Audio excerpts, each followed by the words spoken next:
Hey, happy Friday. Hi, Michelle. Happy Friday, Netta. Oh, so happy to be with you. And today we're going to be talking about raising kids with less sugar. I You am don't so have that excited. problem. We're not moms. No, we don't have that problem at all.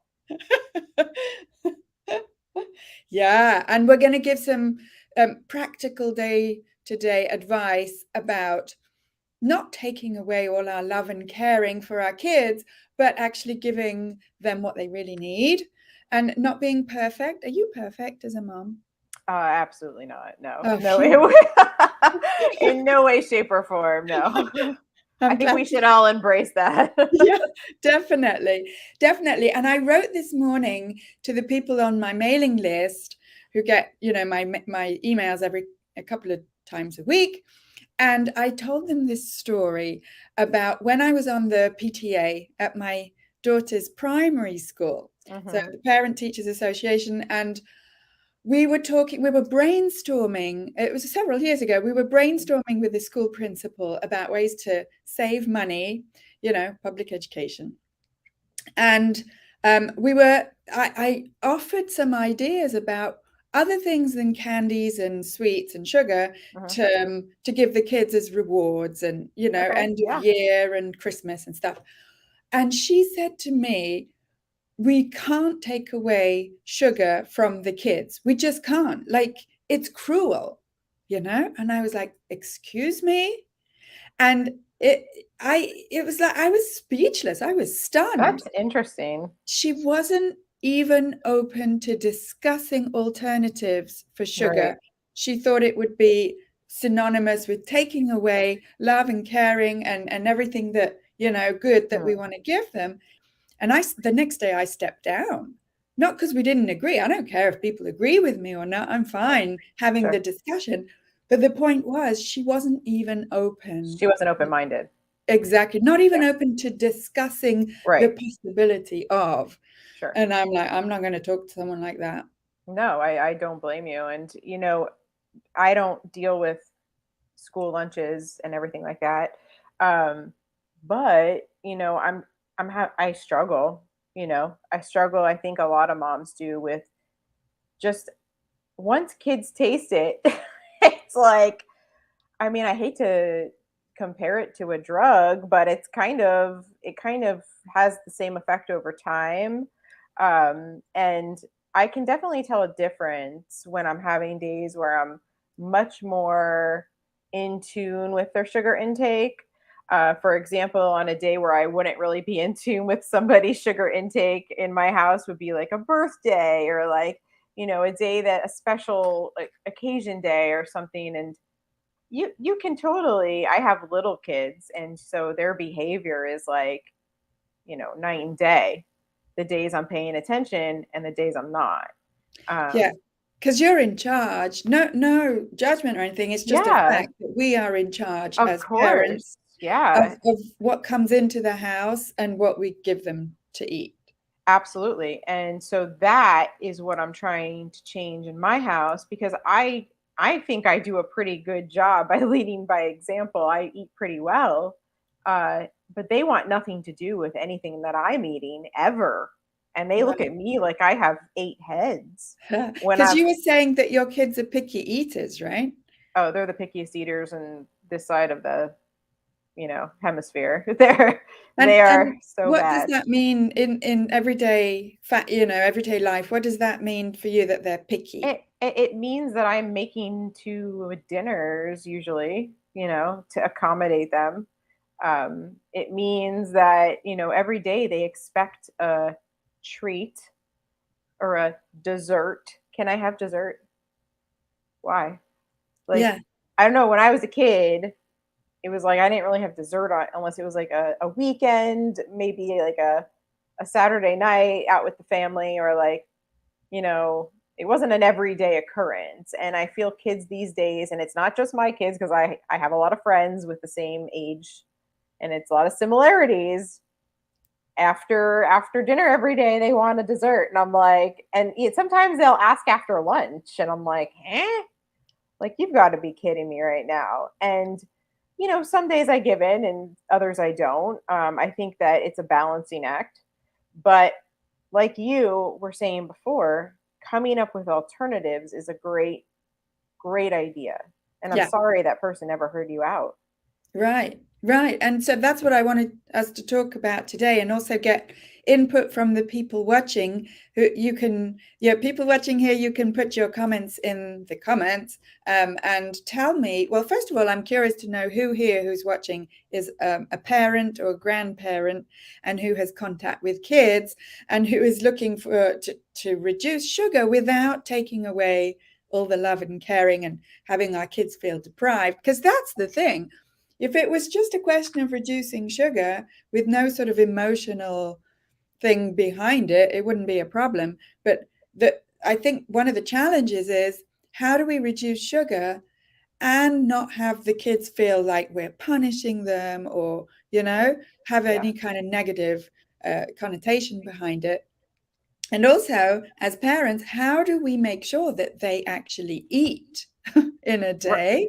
Exactly. And that we're not enabling them in their pickiness, or we're not, sometimes it's not just that they decide to be picky. Sometimes they are, they've got either food allergies or intolerances, or sometimes it's just like a habit, as you were saying, they Yeah. expect the dessert. And so Hmm. what do we do to kind of dial back that automatic habit or expectation? So, Yeah. yeah, we're going to look at some alternatives. I can tell you a little bit about what I did. My daughter was 7 when I first cut sugar and flour and Okay, sweetened. so my oldest is 7 now. So I'm at the point now with his behavior that I am very cognitive about what's happening with him. And I see a definite difference and I want to make a huge change for him. But to make a huge change for a 7-year-old, what is that like?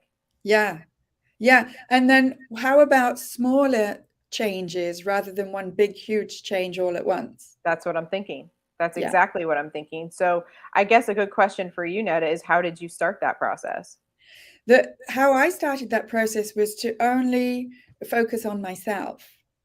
First of all, as a role model, without Mhm. trying to be perfect. Yeah, I don't want to be perfect, sure, and I have no interest in that. But sure. to focus on myself as a role model, because our kids, especially our daughters, but our kids, it's like they watch us 24/7. Whatever we say is Mhm. not half as powerful as what we actually do. Of course.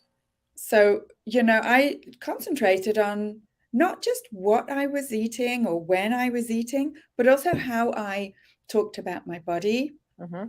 especially because I have a daughter. And so, I would be like, and it wasn't fake. It was all true. I was like, this is delicious. This is wonderful. Whatever the food was, not just for certain types of food, Hmm. not just for salads, whatever. And I'm not a big salad eater anyway, Mm. but it's like this positive, she could see that I was enjoying all of my food Hmm. all of the time.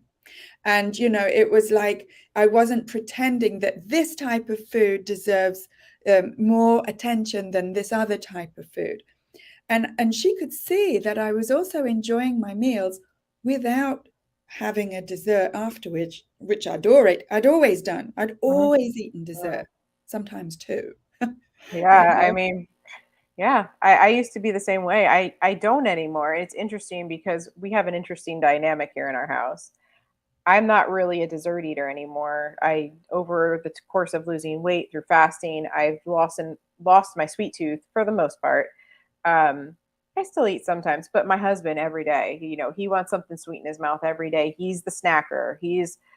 So they're watching him too. It's not just me. Yeah, So it's like, I guess, and in my situation, I'm just having trouble with the balancing act of changing his mindset. I'm working on it because yeah, he needs to lose a good 30 pounds, and for him it starts with sugar. right. Yes.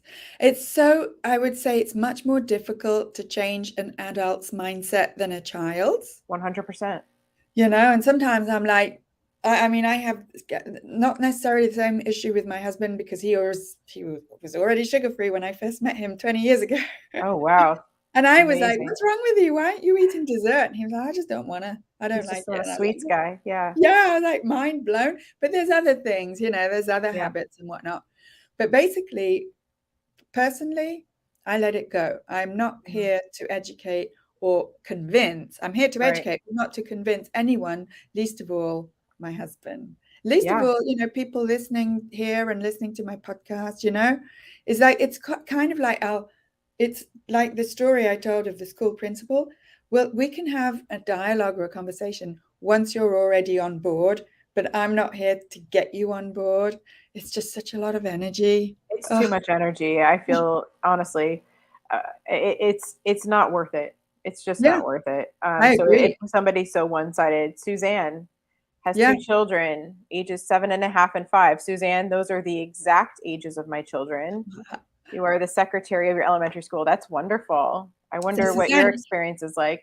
yeah, I'm interested, Suzanne, in knowing what your experience is like and what kinds of things you see at the school, because one of the arguments that they said to me at the school was, we are not here to tell parents how to raise or feed their children, which I agree with. And at the same time, I'm like, but that's fine. I don't judge what they have for their school lunch, and everyone is free to do and eat whatever they like. I'm just proposing alternatives, and that's not even acceptable to talk about. What is that? That's kind of see, I'm in the United States and you're in Canada. And I feel like I don't know, I just assumed that Canada was more progressive than that with food, but it kind of sounds like American schools, to be honest. I I tell mean, you, I think open-minded people and closed-minded people are around the globe. There are no absolutely. I'm frontiers. learning that one by the day. Yeah, yeah. By the day. And I was like our brainstorm with the school principal was about saving money. So I was giving ideas that were less expensive than the candies and the sweets and the hot chocolates and the whatever. And so I was like, because these days you can't necessarily easily give a hug to kids. It's like become a big deal now. Yeah. So I was like, well, how about a high five? That Yeah. costs nothing. How about a game, like a physical game? You don't even have to buy a board game. It can Dance be some kind of, party, yeah, like like you're running around, going outside, that's completely free. How about giving stickers? Okay, you stickers are not completely free, and they're not necessarily super for the planet, but like I'm just giving some alternatives, yeah. to A, food, and B, sugar. And it was like, what's wrong with those ideas? So Like, I'm curious as to what were some of your alternative to what they were giving the kids in school as far as sugar goes? Did you give any kind of substitutes like we can do this instead of that and it's a much healthier option? yeah, that was the whole point. I said, well, we can play games with them. We can give them a high five. We Mhm. can tell stories and spend time with them. I'm not even talking about food. Sure. So you're saying that instead of giving them food as rewards, which I think it really kind of starts with that.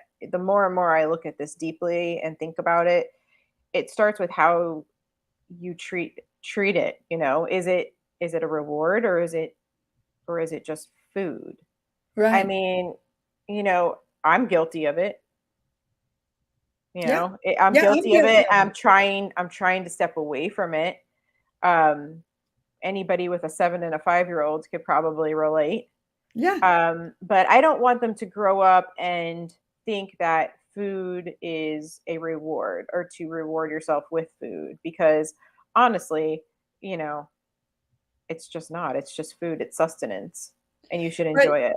Yeah, and I see it, as one of the great joys in life is food, good food, delicious food. I don't see it just as fuel because I think it's way more than that. Plus, there's the whole social aspect to it.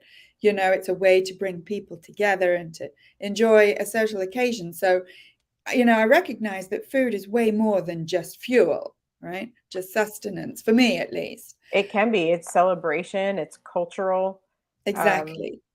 I you think, know, and I I think where we sort of get into a slightly more unhealthy relationship with food is when we use it as some kind of emotional crutch or emotional sort of, but when we tell our kids, or when they understand from our words or our behavior, my love is conditional on this type of food, right? So if it's like, if you finished your meal, then you get to have the dessert. So you've done something good, and then you get this type of reward. And in a way, for me, now that I have some distance from that, it's kind of sending the message that the meal is not in and of itself a rewarding experience, because it's just being used as a stepping stone to the real thing. And the real We're thing is just waiting for the dessert. Yeah. Right. yeah. And I used to see food like that as well. I was just going through the motions till I could get to the good bit. And now that I haven't eaten sugar for so long, it's like I'm more mindful about the good bit being right now. Right. It's not You're more after. present. Yeah. Yeah. And it doesn't have to taste sweet, you know? So And so, imagine how we can change our kids' attitudes and behaviors and mindset yeah. And through it's simple almost like we changes. believe that it's impossible for kids to be mindful or to appreciate the now or to appreciate what isn't necessarily sweet. But kids learn what we teach them. I mean, they're so impressionable and it's so much easier to change a kid's mind. I'd say kids are probably a lot more mindful than adults in some ways. I mean, Definitely. if you think about it. So to get them to make this huge change all at once, is it unreasonable? Kind of all at I think once. I But think I it's think small steps. yeah, small steps, because Hmm. I think it's unreasonable for most of us as adults to entertain like a huge, massive change all at once. And expecting that from our kids is a bit unrealistic, in my opinion, in my It's experience. absolutely. And I think that's where we, at least for me, that's why I fail so many times, is because I decide, oh, well, I'm just going to cut out all sugar. And so I try to withhold it from them instead of just making small changes. Like, Right. for example, instead of buying cookies, now I'm just trying to home make them so I can control what goes in.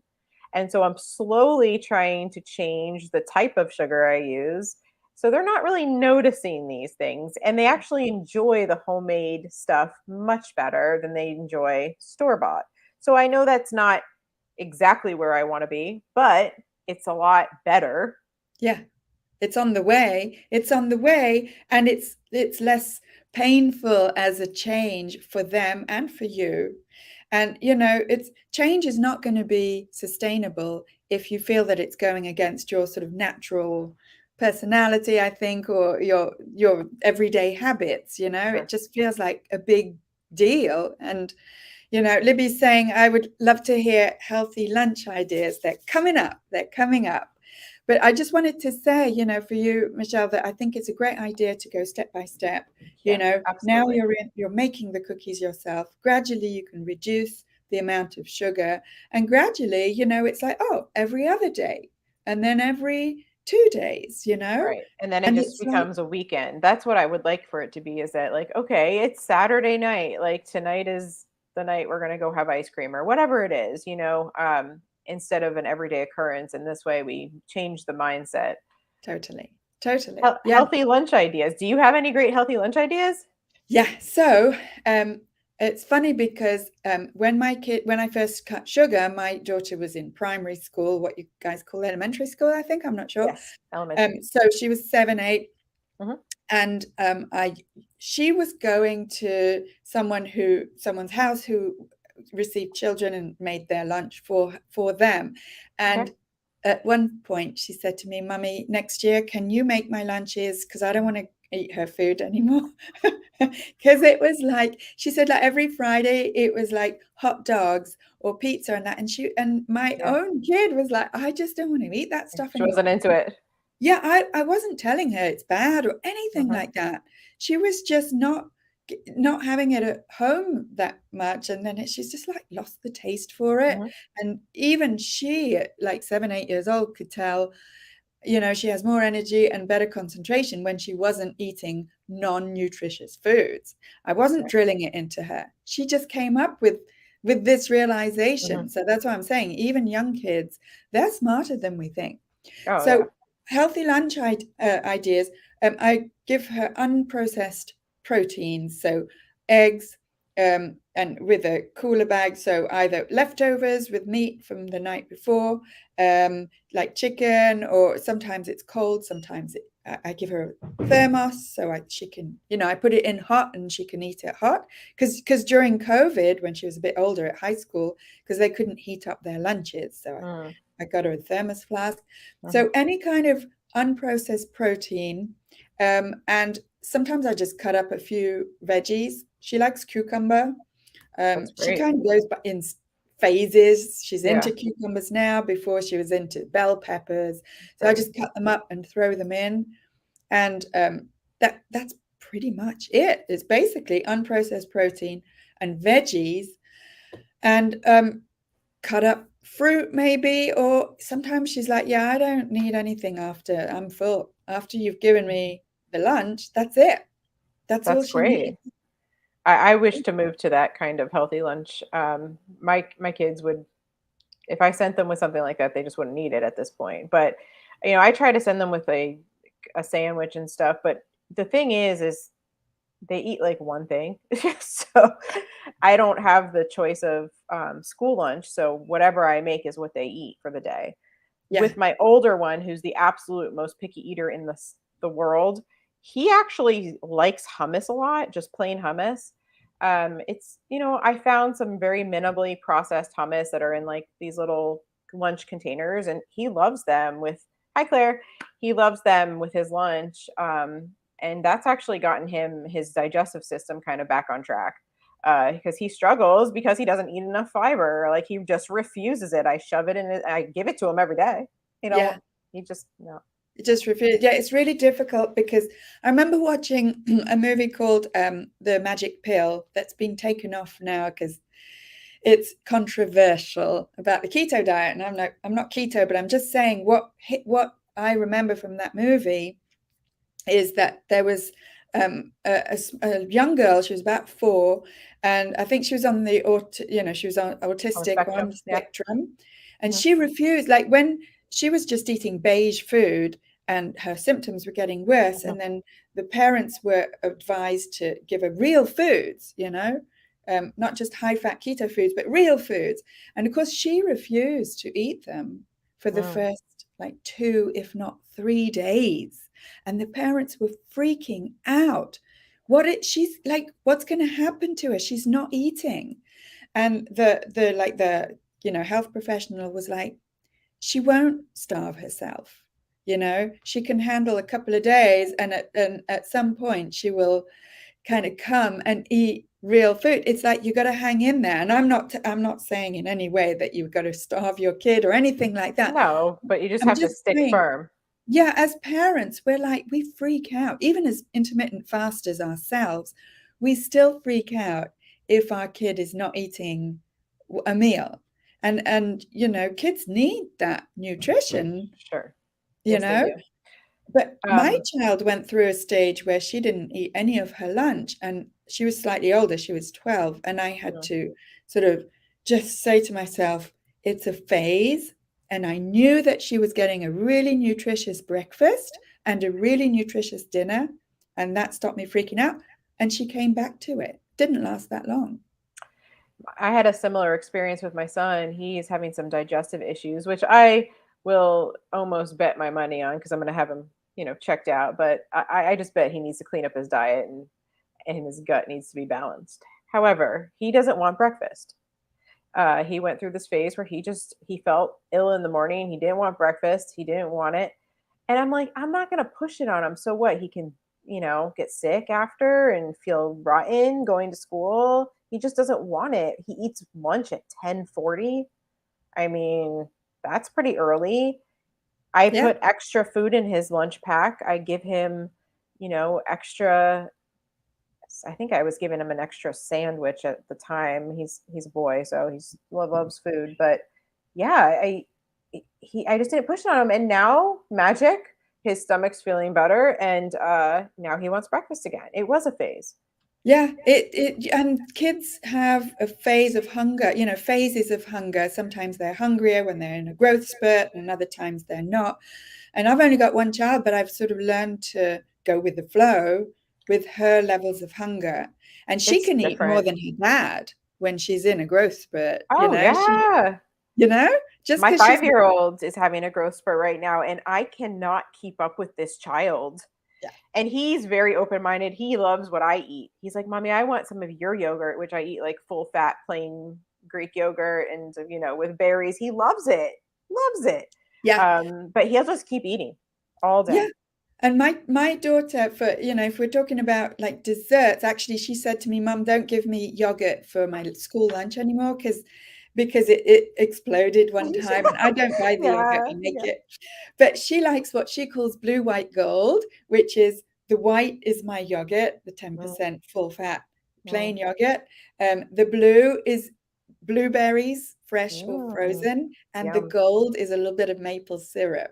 Oh, And yum, yum. ever since she was way before I stopped eating sugar, ever since she was like 2, it's Hmm. like blue, white, gold.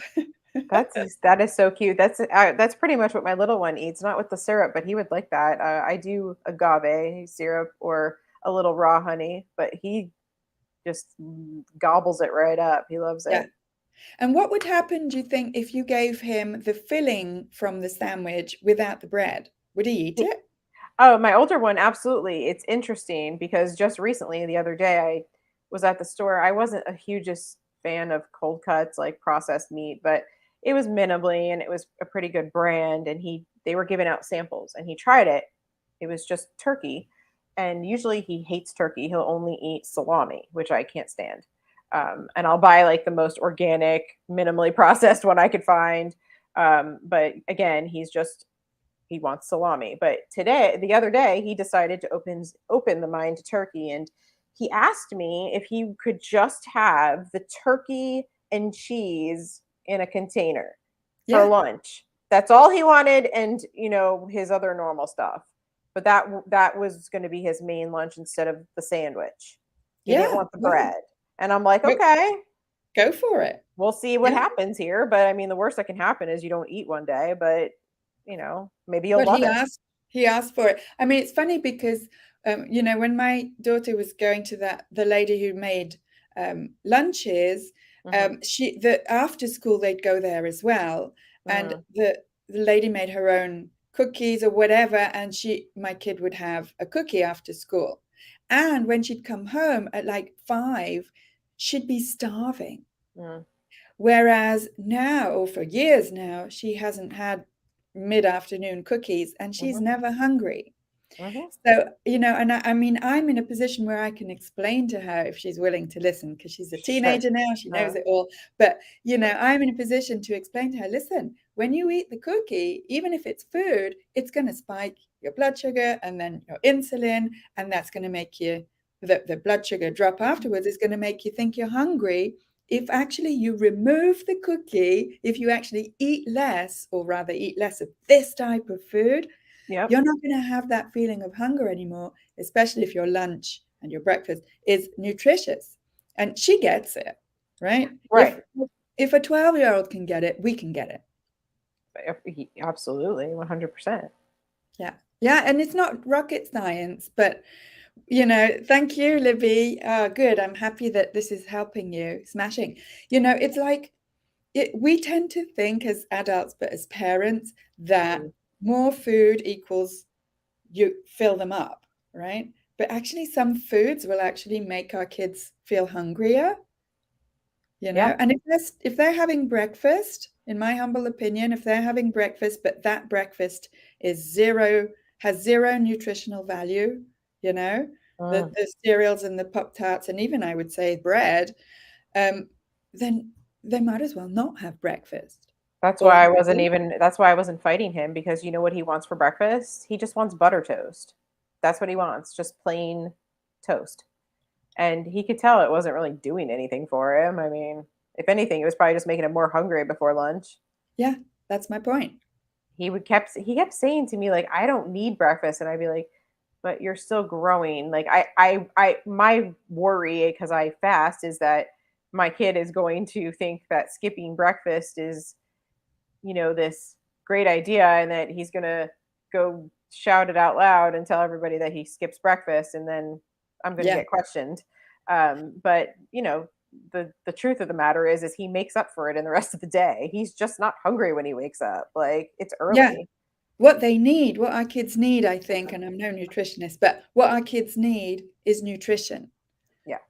And so whether it's, a formal breakfast, lunch, dinner, two snacks, it's like they need the nutrition. They need real food.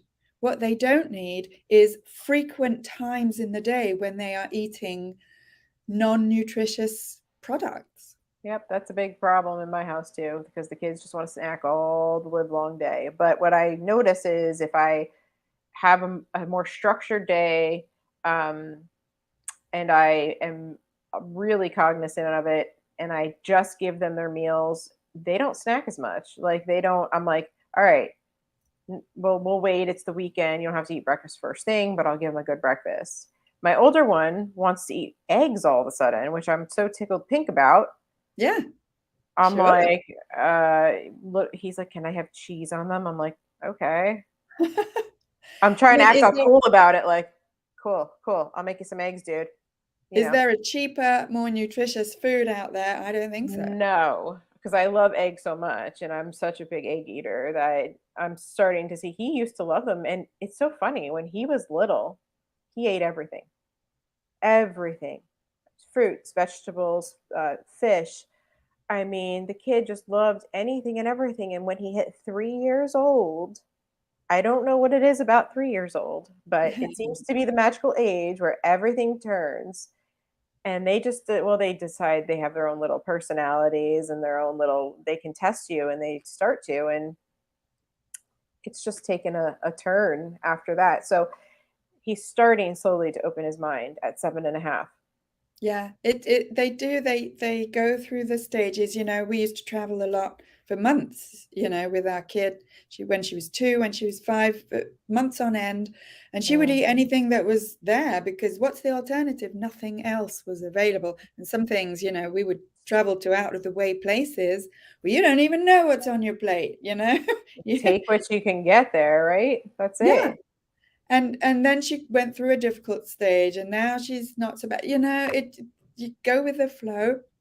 But because we as parents and grandparents are responsible, as it were, for what comes into the house and what we offer them, we've got that power. I see that as personal power, you It, know? it goes across the board. It's not just with food. I think that we use our power and for lots of different reasons, but one thing that I think we're lacking is using it for food as a whole, as a society, because look at the obesity rate in children. Right, right. And it doesn't need to be super complicated because very often if you're making lunch for kids or whatever, it's in the morning and you're rushed. Hmm. I had, the sort of goal of making it the night before. Forget that. Yeah, right. I couldn't keep it up. Well, that And goes so out the window.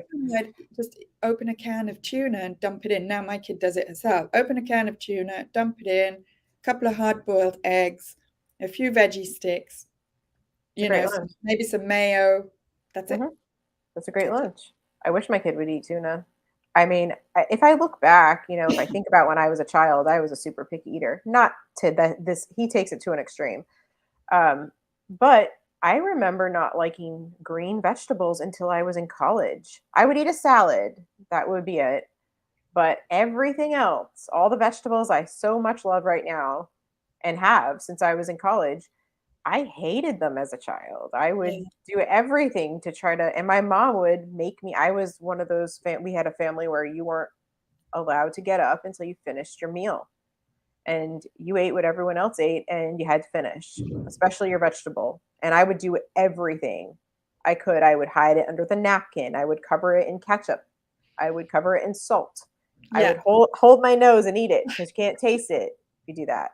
Yeah. Yeah. I would sit there until 8 o'clock at night because I didn't want it.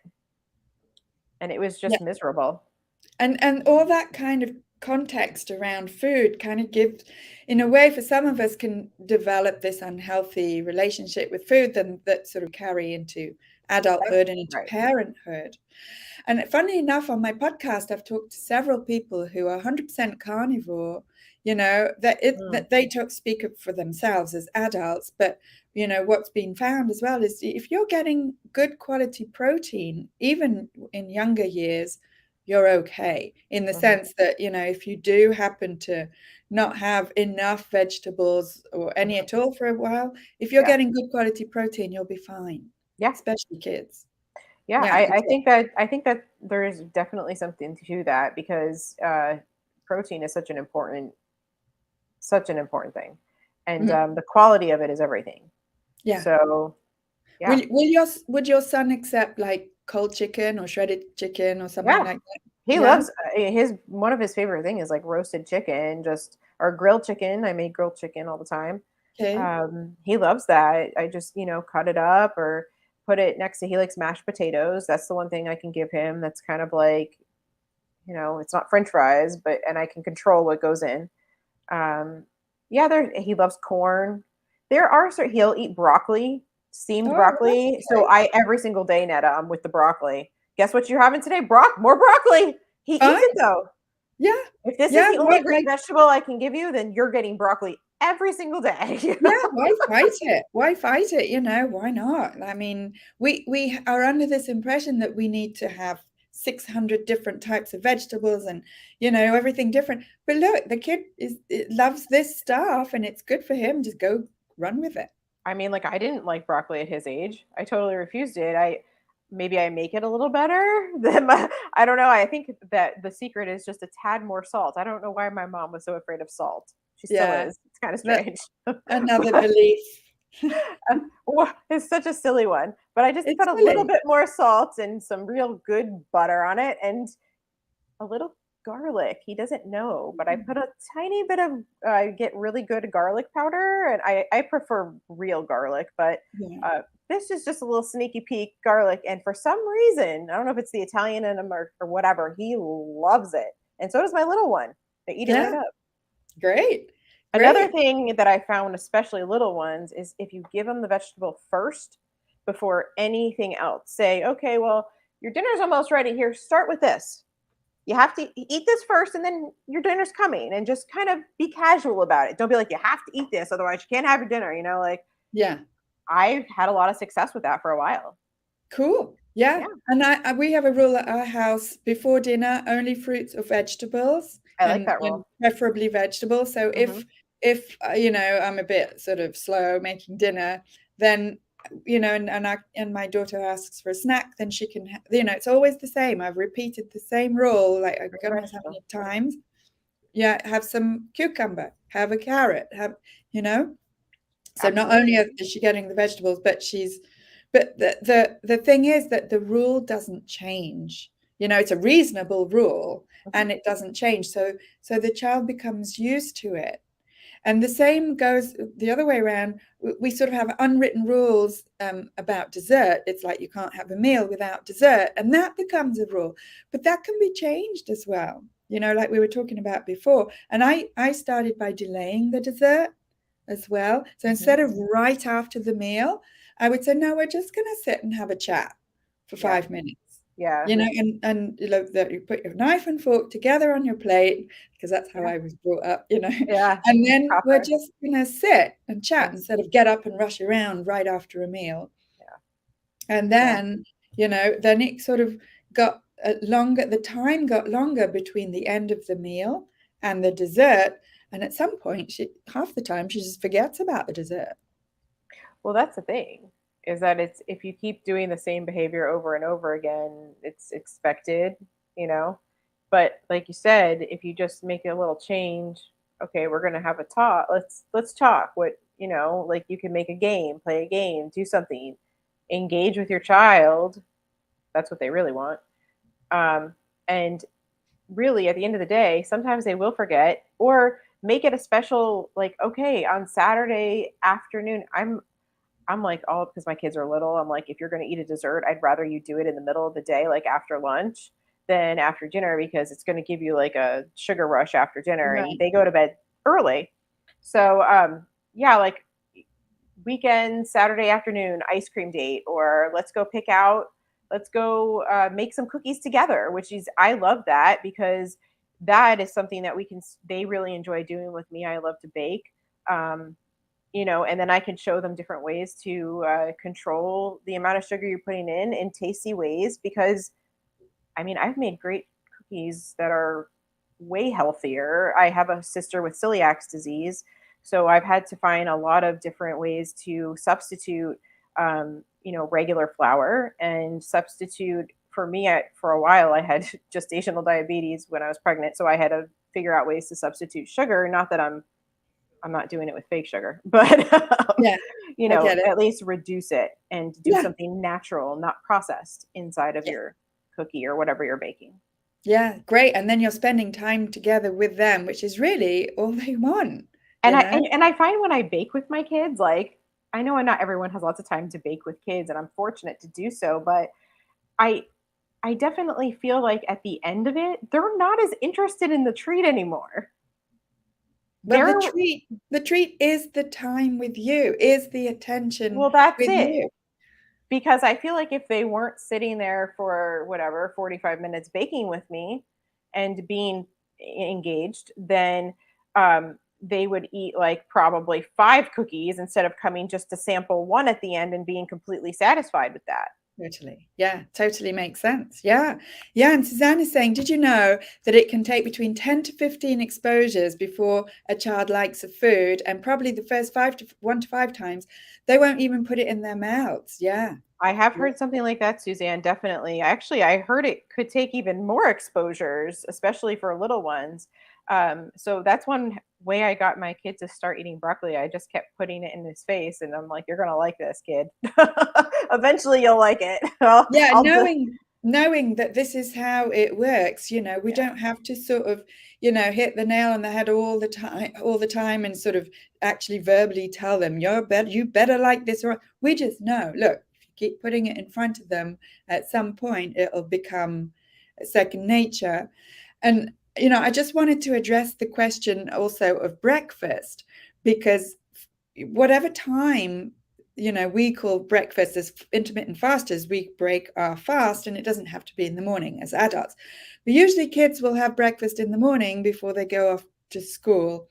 At least in my house, that's how it is. And my child usually eats one, if and usually two eggs, either cooked to order, lucky That's thing, or great. hard boiled, Yeah.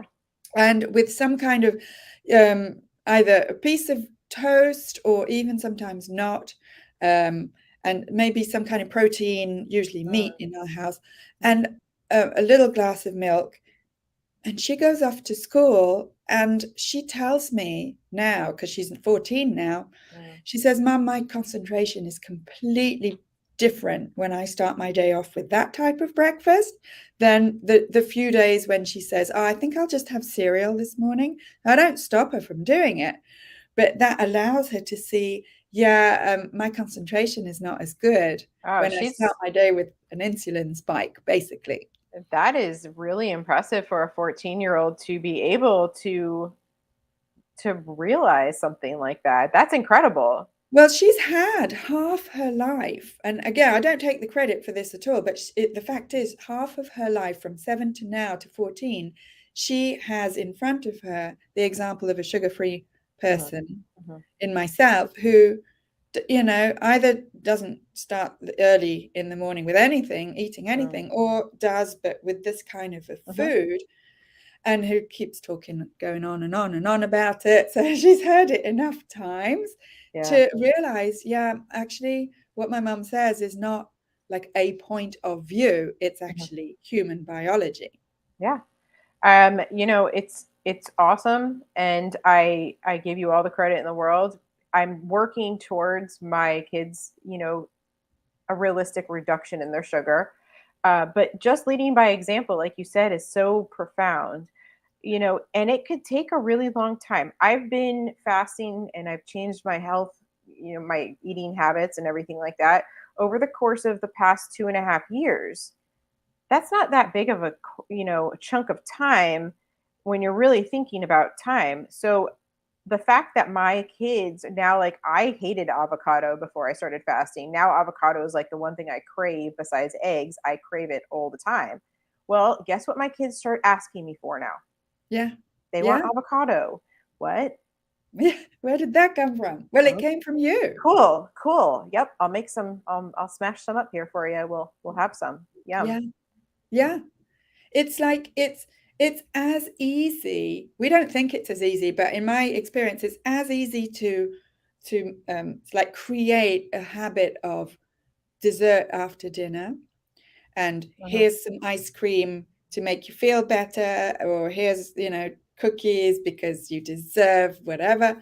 It's as easy to create that habit as it is to create the habit of a nutritious breakfast and enjoying your food and real food. And these Mhm. habits, they're all equal. Yeah. It's just that we feel it's for some reason, well, not for some reason, I know the reason. We grew Yeah. up in this Yep. processed foods environment, and we think it's the only option. Yeah, I mean, I grew up in an Italian house where it was constant food, constant feeding. If you weren't eating, you were too skinny. My mother-in-law, even when I was at my highest weight, would tell me I was too skinny. I Yeah, was almost 200 pounds on a 5'3" frame. I was yeah, too skinny. You're not eating enough. Now she thinks there's something definitely wrong with me. She has yeah. no idea I fast. There's no way she would lose her mind. Fine. That's what it comes But back that's to. okay. She doesn't It need to comes back know. to what we were talking about at the beginning, where, we're not responsible for changing people's minds. Definitely You not. know, if they want to have a real dialogue with us, their mind already needs to have changed. Yeah, well, she's, 70 some years old and she's from Italy, where in her culture, food equals love and especially sugary foods. And she loves to eat sugary foods. And Yeah, she thinks that when she gives them to you, that's her form of love. And I'll accept them. I smile. I say, thank you. Do I eat them? Nah, yeah. no. I mean, it's except, that gesture of love is the thing that we need to recognize. She's Yeah. not doing it to make you feel bad. And that's That's why I her tell her not to right. stop. Like I kind of said, I almost said to my husband one day, like, can you tell her to stop making all that stuff? And I might have said something like that because I felt bad for wasting food because I hate wasted food. But also, and then he goes to me, she just really, it brings her a lot of joy. And I said, okay, Yeah, just let her have whatever the kids. And what she was making was, the kids liked it and it was homemade and it was actually pretty low in sugar for a baked item. So I was like, the kids can eat it.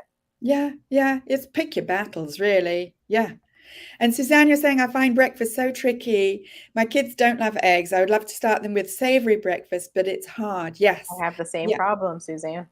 Yeah. It's like, what else is there? And it's funny because we tend to think that breakfast has to be within this paradigm of, either cereal, toast, eggs.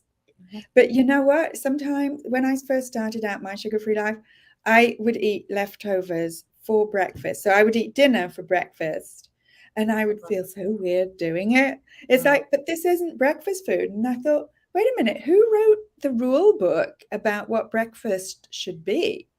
You know? Yeah, so my older one really, like, I go back to the salami. It's not my favorite example of a good protein, but he asked me one morning if he could have salami for breakfast. This was a long time ago. And at first I'm like, "No, like you can't eat that for breakfast." Then my husband Right. goes, "How is that any worse than what he was eating before?" I'm like, Right. Who "You're wrote, right." like, why not?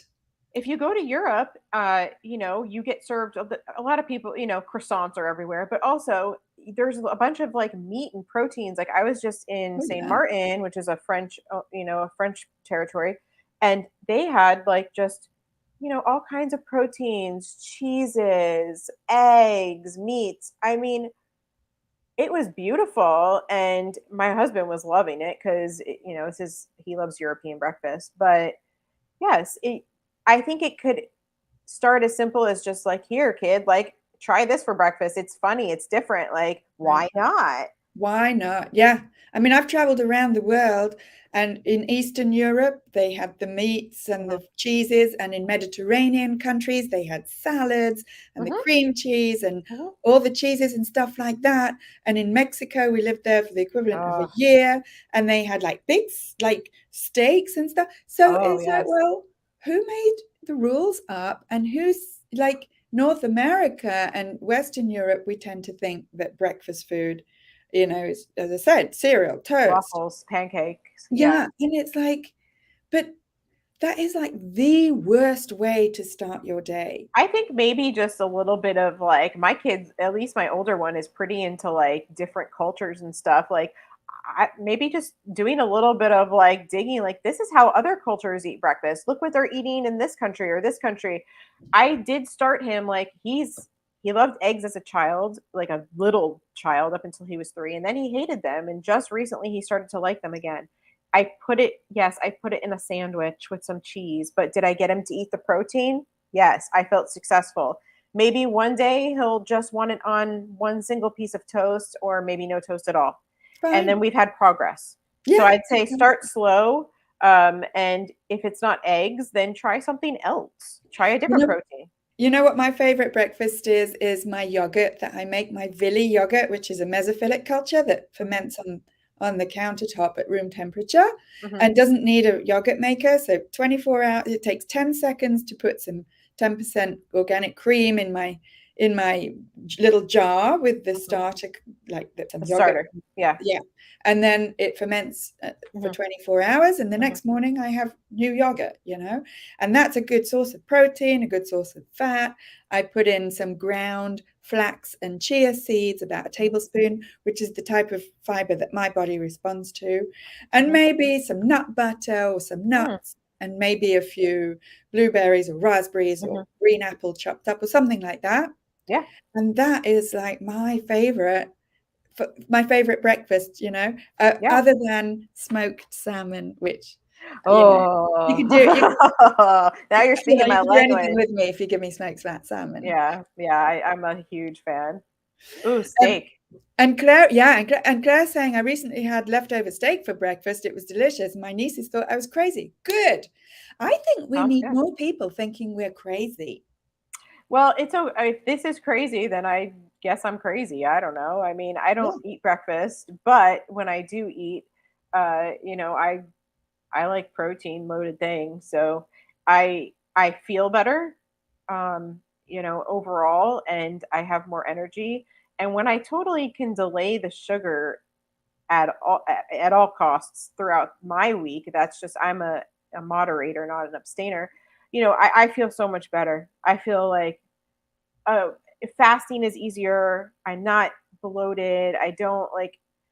I mean, if I stick to that, which I normally can now, it and I that's pretty much how I've rolled for the past 2 years. Who am I kidding? Um, but I've had my downfalls. Let's be honest. There was a pandemic, or there still is one. But Yeah. it's like we've been all under quite a bit of stress and kind of in survival mode here and there. So I think a big thing to think and remind ourselves of is that we need to be better and kinder to ourselves.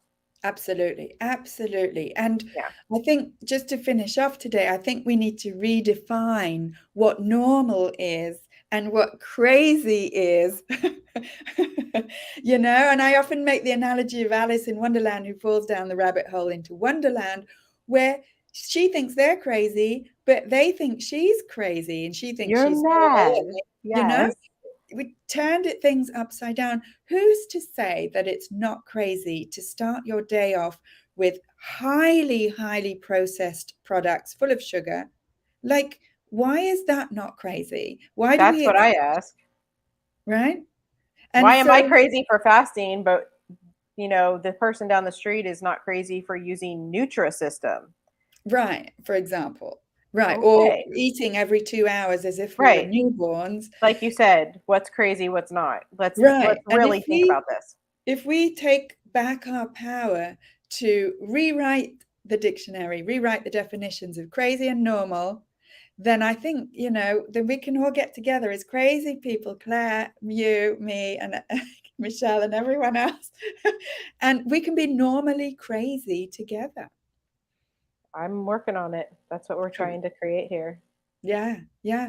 And it's only once we've stepped out of that paradigm and questioned the whole concept of normal, normal eating or normal frequency of eating, then we can start having a real conversation about this subject like we have today.